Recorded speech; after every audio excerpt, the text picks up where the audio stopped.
Friends, news channel देख रहे आप सभी दर्शकों का बहुत बहुत स्वागत है। मैं हूं रमनदीप कौर।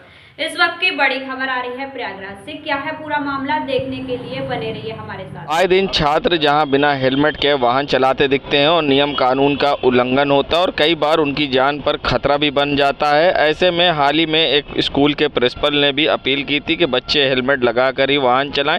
तो ऐसे में अब लीगल एड और कुटुंब वेलफेयर सोसाइटी के द्वारा एक सेमिनार का आयोजन किया जा रहा है, जिसमें सभी स्कूल के प्रिंसिपलों को उत्कृष्ट कार्यों के लिए सम्मानित किया जाएगा। साथ ही छात्रों को उनकी नैतिक जिम्मेदारी के बारे में बताते हुए आज 21वीं सदी में किस तरह से छात्र अपनी पढ़ाई कर रहे हैं और किस तरह से उन्हें अपनी जीवन रक्षा करनी चाहिए और किस तरह से अपनी योगदान देना चाहिए, इस पर सेमिनार का आयोजन किया जाएगा, जिसमें मुख्य अतिथि पूर्व आईजी केपी सिंह होंगे। और क्या कुछ कहना है कुटुंब वेलफेयर सोसाइटी की डायरेक्टर जूही जायसवाल का, ये दिखाते हैं। 21वीं सदी में शिक्षा नीति पर तो बात होने के साथ साथ ही, क्योंकि सारे स्कूल्स के प्रिंसिपल्स रहेंगे और कल हमारे चीफ गेस्ट जो है फॉर्मर आईजी श्री केपी सिंह जी रहेंगे, तो बात छात्रों की सुरक्षा पर भी होगी। और आजकल ये देखा जा रहा है कि स्कूलों में बहुत सारे छात्र हैं, कोचिंग्स में बहुत सारे छात्र हैं जो बिना हेलमेट के चलते हैं सड़कों पर। तो इस तरह से छात्र सुरक्षा पर, उनकी नैतिक जिम्मेदारियों पर भी बात होगी, क्योंकि शिक्षा के साथ साथ नैतिकता भी जरूरी है एक बेहतर व्यक्तित्व बनाने के लिए। लगभग 25 से 30 कॉलेज के प्रिंसिपल कल आएंगे, जो कि तीनों बोर्ड्स के प्रिंसिपल होंगे। और लीगल एज हमारा इसमें एक बहुत ही बड़ा रोल प्ले करेगा कि उन सभी को इकट्ठा करके उनसे वर्तमान शिक्षा नीति के साथ साथ 21वीं सदी में इस वर्तमान शिक्षा नीति को वो किस तरह से छात्रों के लिए बेहतर उपयोग कर सकते हैं, इस पर परिचर्चा करा रहा है लीगल एज। मैं एडवोकेट जूही जायसवाल, कुटुंब वेलफेयर सोसाइटी की प्रेसिडेंट हूँ। Chief guest farmer IG mister KP Singh हैं। और रही बात मतदान की, तो हमारे जो युवा हैं 10वीं से 12वीं के बीच वाले बच्चे जो आगे आ रहे हैं, उनको भी हम लोग को ये समझाना है कि मतदान करना कितना जरूरी है। उसी चीज को लेके कल ये भी डिस्कशन होना है कि कैसे इन बच्चों को जागरूक किया जाए, ताकि वो भी कल को लोकतंत्र में अपना साथ दे पाए और सबका साथ सबका विकास वाली जो बात है वो पूरी तरह हो पाए। कल का कार्यक्रम हमारा प्रिंसिपल कॉन्क्लेव है, जिसमें हम लोग डिस्कशन करने वाले हैं education with the 21st century, जिसके अंदर हम लोग 21वीं सदी में बच्चों को कैसे पढ़ा के सिर्फ ट्रेडिशनल वे में नहीं, एक मॉडर्न वे में, जहां पे आपके दिमाग के हर एक सेंसेस को हम लोग जो है यूज कर पाए और आपका फर्दर डेवलपमेंट और बेहतर तरीके से हो पाए किसी भी बच्चे का। इसके ऊपर बहुत अच्छा डिस्कशन होना है। एंड और भी बहुत सारे टॉपिक हैं, जैसे न्यू एजुकेशन। चीफ गेस्ट हमारे यहाँ farmer IG mister KP Singh हैं। प्रिंसिपल को बुलाने का उद्देश्य क्या है? सर, प्रिंसिपल को बुलाने का सबसे बड़ा उद्देश्य ये है कि कहीं पे भी अगर आप इन्फ्लुएंस देखोगे, चाहे एक बच्चे के लाइफ में या पेरेंट्स के लाइफ में या टीचर्स के लाइफ में, सबसे बड़ा योगदान होता है प्रिंसिपल का। अगर प्रिंसिपल टीचर्स को होल्ड करके रख पा रहा है, पेरेंट्स को बेटर तरीके से गाइडेंस मतलब टीचर के ही थ्रू दे पा रहा है, तभी वो बच्चे का डेवलपमेंट ज्यादा बेटर तरीके से हो पाता है।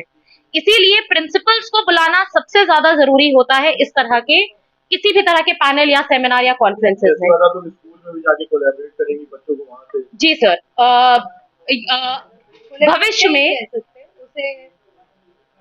कोलैबोरेट करना, तो फिर हम उनको अपनी कोचिंग में एक तरीके से बना के बुला रहे हैं, कोलैबोरेट नहीं। मैं समीक्षा चतुर्वेदी हूँ, लीगल एज प्रयागराज की मैं डायरेक्टर हूँ। Thank you so much. Uttar Pradesh के कैबिनेट मंत्री संजय निषाद प्रयागराज पहुंचे थे, जहां पर उन्होंने मुस्लिम समाज को लेकर बड़ा बयान दिया। उन्होंने कहा कि पहले विशेष एक समुदाय तलवार लेकर त्यौहार मनाया था, अब वो एक त्यौहार की तरह त्यौहार मनाता है, कानून का राज है। और साथ ही उन्होंने सरकार की उपलब्धियां गिनाई हैं और घोषणा पत्र को लेकर भी उन्होंने बड़ा दावा किया। और क्या कुछ कहा है उन्होंने, आइए दिखाते हैं आपको। क्या कहें इंडिया गठबंधन के बारे में, क्या कहेंगे, किस तरह से चुनाव लड़ रहे हैं आप? देखिए, इंडिया ने, हमारे मोदी जी ने वादा किया था, अमित शाह जी, योगी जी ने, कि हम जो कहते हैं वो करते हैं, हम आपका विरासत भी देंगे और विकास भी देंगे। उन्होंने विरासत भी दिया और विकास भी दिया। विरासत मिल गई, अयोध्या में भगवान राम का मंदिर बना, उसमें निषाद राज की मूर्ति अति भवन लग रहा है। यहाँ निषाद राज का किला में बन रहा है और देखो 56 फुट की मूर्ति लगे। और इसी तरीके से विकास भी आ रहा है कि हम देश में अर्थव्यवस्था हम 13 नंबर से 5वें नंबर पर लाए हैं। उसका नतीजा हो गया ब्रिटेन अपना हम हमारे पिछली सरकारें ब्रिटेन में हमारा सोना गिरवी रखती थी, आज ब्रिटेन हमारे यहाँ सोना गिरवी रखने के लिए तैयार है। हमने जो किया था वो कहा, संकल्प पत्र में आपने देखा गारंटी के साथ मोदी ने कहा 80 करोड़ लोगों को अनाज देना था, दिया, मकान देना था, दिया, इलाज कराना दिया, बचे कुछ लोगों को हम मछुआ कल्याण कोष से करा रहे हैं, उनका मकान बना रहे हैं, उनके इलाज की, उनकी शिक्षा की व्यवस्था। पहली बार 18% आबादी है, उसके विकास के लिए मत्स्य मंत्रालय लगा 41,500 करोड़ रुपया दिया। प्रधानमंत्री मत्स्य संपदा योजना में करोड़ों करोड़ों को हम उनको अनुदान दे रहे हैं। अनुदान देकर किसी समाज को सम्मान चाहिए, सम्मान मिल रहा है। सुरक्षा चाहिए, कैसा सुरक्षा देख लो, कैसे अपराधी घूमते थे, कैसे तलवार लेके लोग वो मनाते थे, आज के दिन में व्यवहार के रूप में त्योहार मनाते हैं ना। पहले तलवार से त्योहार मनाते, तब व्यवहार से जो है त्योहार मनाते हैं। तो ये एक विशेष वर्ग के लोगों को लोग उकसा कर इस देश को बर्बाद करते थे। अब हिंदू मुसलमान धारा 370 खत्म हो गया, सब प्रेम से रह रहे हैं, सारा जो है हिंदू मुसलमान राइट खत्म हो गया, सुरक्षित है, जनता आप काम कर रही है और सब समृद्धि के लिए समृद्धि हो रही है। तभी आप देखो कि इंफ्रास्ट्रक्चर आगे बढ़ रहा है और देश के लोग अब दूसरे देश को, भारत ताकतवर देशों में आ गया है, 20 बड़े शुमार देशों में आज नेतृत्व किया है। तो ये नीति, ये राष्ट्र का चुनाव है, देश का चुनाव है, गरीबों के लिए नीति का चुनाव है। इसलिए आज एनडीए जो कहती है वो करती है। संकल्प पत्र जारी किया है, 18% आबादी मछुआरों के लिए भी 2 पन्ने का संकल्प जारी, कैसे ये विकास करेंगे, कैसे समृद्धि होगी। और नौजवान, किसान, महिलाओं, पढ़े लिखे युवाओं, इंजीनियर, डॉक्टर, सबके लिए उस संकल्प पत्र में जगह दिया गया। ये पहली सरकार है जो कहती है वो करती है। इसलिए जनता जनार्दन है, जज है, वो फैसला ले चुकी है कि देश को बर्बाद करने वालों को हटाना है और आबाद करने वाले को, विकास करने वाले मोदी जी को फिर से प्रधानमंत्री बनाना है। 2 छोरे फिर से आ गए हैं आपसे लड़ने के लिए और बोल रहे हैं आपकी बात समेट दिया जाएगा। आप देखो, हम तो मैं धन्यवाद दूंगा कि कम से कम 2014 से जो कहते हैं वो उल्टा ही होता है। हम 2013 से आया हूँ संकल्प लेकर राजनीति, जब से निषाद पार्टी आ गई है तब से उल्टा ही होता है जो कहते हैं। 2017 में कांग्रेस और सपा लड़ी थी एक साथ, 100 कांग्रेस लड़ी थी, 300 सपा लड़ी थी। तो देखो कांग्रेस साफ हो गई और सपा हाफ हो गई, और इस बार फिर कांग्रेस और सपा लड़ रहे हैं, बचा कुचा समाप्त हो जाएगा। ये देखो, ये लोग देखो, जनता जज है, जनता जान चुकी है ये लोग क्या करते हैं, किस तरीके से तुष्टिकरण की राजनीति करते हैं। संजय जी, आप आए हैं, गांधी नेहरू परिवार का ये पूरा क्षेत्र माना जाता है, फूलपुर संसदीय क्षेत्र उन्हीं का माना जाता है और वहाँ पर प्रचार करने आए हैं, किस तरह से बैक करेंगे? देखिए, एक तो अपर कास्ट ब्राह्मण को 70 साल समझने में लगा कि पंडित जवाहरलाल नेहरू पंडित नहीं है। अब वो बैक होकर उनमें खुद भारतीय जनता पार्टी का आ गया अपनी भारतीय संस्कृति को बचाने के लिए। धोखा खाता रहा कांग्रेस में कि पंडित जवाहरलाल नेहरू ने अपने नाम के आगे पंडित लिख दिया। अब बाद में पता चला 70 साल बाद कि वो तो गड़बड़ हो गया, तो अब खुद भारतीय जनता पार्टी के साथ अपर कास्ट आ गया। पिछड़ा में डॉक्टर संजय आ गए, निषाद पार्टी हो गया, अपना दल हो गया। आज के दिन में राजभर भाई आ गए, आरएलडी आ गए। मतलब हम पिछड़ों के साथ जो धोखा देती रही पिछली सरकारें नाम पर सपा और कांग्रेस, वो आज के दिन में हम मोदी जी ने पिछड़ा वर्ग आयोग का गठन करके सेंट्रल में भी और यहाँ भी आ गया, मछुआरों के लिए अलग से नीति बना, मंत्रालय बना के आज के दिन में दलितों के लिए भी सुरक्षा दिया है। तो ये सारे वर्ग कोई भी नहीं है। इवन की मुसलमान में सच्चर कमेटी का रिपोर्ट कहती है कि मुसलमान में दलितों से ज्यादा दशा खराब है। तो मकान हम बना रहे हैं, इलाज हम दे रहे हैं, खाना उनको हम दे रहे हैं, अनाज हम दे रहे हैं। तो आज किसी बिना भेदभाव के हम सभी योजनाओं में उनको साथ दे रहे हैं। तो सभी जाति, सभी धर्म के लोग गांधी परिवार को समाप्त करके मोदी को लाकर देश का विकास कराने के लिए आ रहे हैं। तो अब की बार फिर से पिछली बार 400 पार एनडीए सरकार होगा। आप देखे होंगे कि गांधी परिवार, सोनिया जी भी तो आई नहीं कभी, और राहुल हारे तब भी नहीं आए। तो जब उत्तर प्रदेश तो रायबरेली से वापसी तो कर रहे हैं, नहीं अभी क्या, जनता जनार्दन ने फैसला ले चुकी है कि जब आप खुद ही नहीं यहाँ से हैं तो आपके लिए कौन। ठीक, थैंक यू।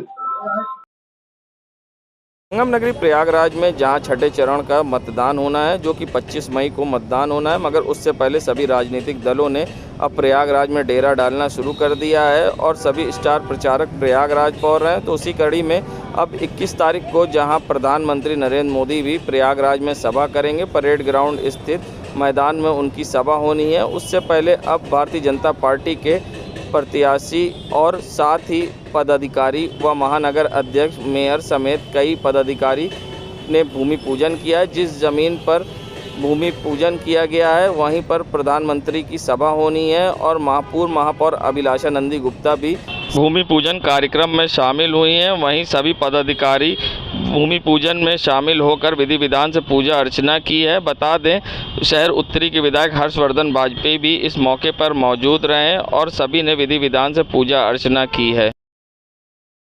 संगम नगरी प्रयागराज में करेली थाना अंतर्गत भावापुर आदर्श नगर के एक जनरल मर्चेंट की दुकान में आग लग गई। बता दें उसी बिल्डिंग में जहां गोडाउन भी बेसमेंट में था और आग ने विकराल रूप धारण कर लिया। देखते ही देखते आग ने विकराल रूप धारण किया और धुआं तेज उठने लगा, जिसके बाद तत्काल स्थानीय लोगों और पूर्व पार्षद ने इसकी सूचना फायर ब्रिगेड को दी, जिसके बाद मौके पर तत्काल फायर ब्रिगेड की टीम पहुंची है और कई फायर टेंडर लगाकर आग पर काबू पाया। किसी प्रकार की जनहानि नहीं हो पाई मगर सामान जलकर राख हो गया। ऐसे में क्या कुछ कहना है अग्निशमन अधिकारी का और स्थानीय लोगों का, आइए दिखाते हैं। ये मुझे सूचना मिली थी कि ये भावापुर में एक दुकान है, उसके बेसमेंट में आग लगी हुई है। तत्काल मैंने वहां से 2 फायर टैंकर रवाना किए और रवाना करके यहाँ कर मैं स्वयं आकर देखा कि बेसमेंट में आग लगी थी। बेसमेंट में चूंकि धुआं अधिक भरा था तब BSF का प्रयोग करके 2 डिलीवरी से मैं चलाकर और अंदर प्रवेश करके आग को पूर्ण रूप से कंट्रोल कर लिया गया है। कोई किसी प्रकार की जनहानि नहीं है, कुछ नहीं। इस बेसमेंट में जनरल स्टोर का पूरा प्लास्टिक का सामान भरा हुआ है और इसी वजह से इसमें किस कारण से है, क्योंकि आग का फायर फाइटिंग का काम पूर्ण हो चुका है। अब निरीक्षण किया जाएगा कि आग किस कारण से लगी है, क्या है।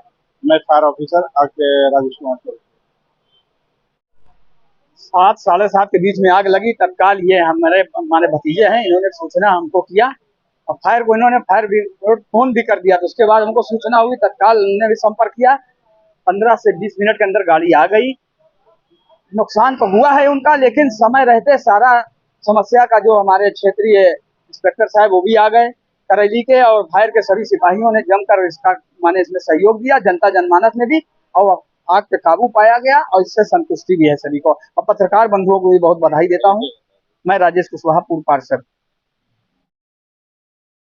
नगरी प्रयागराज में जहां चुनाव को लेकर अब सरगर्मी तेज होती जा रही है, जहां 25 मई को मतदान होना है छठे चरण का, तो छठे चरण के मतदान से पहले अब इंडिया के लोग जहां जगह जगह लोगों के पास जा रहे हैं और कांग्रेस के विकास और मैनिफेस्टो और साथ ही गारंटी राहुल गांधी की बांटते हुए नजर आ रहे हैं। बता दें प्रयागराज में जहां कांग्रेस नेता इरशाद उल्लाह कॉलविन हॉस्पिटल पहुंचे थे, जहां मरीजों के परिजनों और वहां के स्टाफ को कांग्रेस का मैनिफेस्टो बांटा है और साथ ही कांग्रेस के विकास की नीतियों और आगामी चुनाव में अगर जीतते हैं तो किस तरह से जनता का ख्याल रखेंगे उनको बताया है। साथ ही जनता से उन्होंने दावा किया है कि उन्हें समर्थन मिल रहा है और उन्होंने जाके अस्पताल में एक एक लोगों को कांग्रेस की नीतियों के बारे में बताते हुए उनको मिलने वाली सुविधाओं के बारे में बताया है कि किस तरह से हमारी सरकार बनेगी तो उन्हें फ़ायदे होंगे। और मामले पर क्या कुछ कहना है कांग्रेस नेता इरशाद उल्लाह का, आइए दिखाते हैं आपको। लोगों ने शहर में तमाम जगह मैनिफेस्टो कांग्रेस का बांटा है और इसी कड़ी में हम लोगों ने आज कालवन हॉस्पिटल में भी गए, वहाँ पे मरीजों से मिले और उनके हालचाल, उनके तीमारदारों से पूछा, उनकी खैर खैरियत ली। उसके बाद कांग्रेस का जो मैनिफेस्टो है उनको दिया और उनको बताया कि कांग्रेस आपके लिए क्या कर रही है, और उन्होंने लिया और कांग्रेस की पूरी बारे में जो योजनाएं हैं, गारंटी है और महिलाओं को 1 लाख रुपया और नौकरियां और क्या बोलते विकास और तमाम चीज़ों के बारे में मैंने उनको बताया और उन्होंने लिया। और उन्होंने कहा भी नहीं कि हम खुद जो है बदलाव लाना चाहते हैं, क्योंकि जिस तरीके से महंगाई, बेरोज़गारी, शिक्षा, चिकित्सा पे कोई काम नहीं हुआ है, तो तमाम लोगों ने कांग्रेस के मैनिफेस्टो की तारीफ़ की है और उन्होंने कहा है कि हम तो लिया है और लोगों को भी और ज़्यादा से ज़्यादा लोगों को बताएंगे। संगम नगरी प्रयागराज में अक्सर अपने रेस्क्यू को लेकर चर्चा में रहने वाले प्रोफेसर NB सिंह, जिन्हें हरियाली गुरु के नाम से भी जाना जाता है क्योंकि उन्होंने लाखों पेड़ प्रयागराज में लगाए हैं।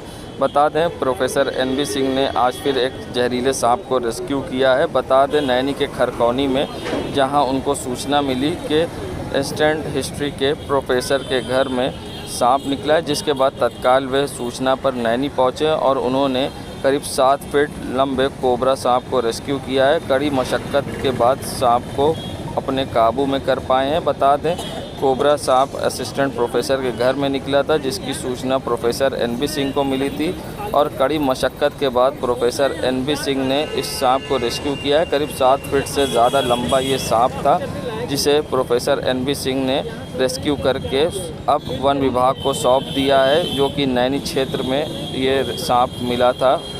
देश दुनिया की खबरों के लिए world media times news channel को सब्सक्राइब करें।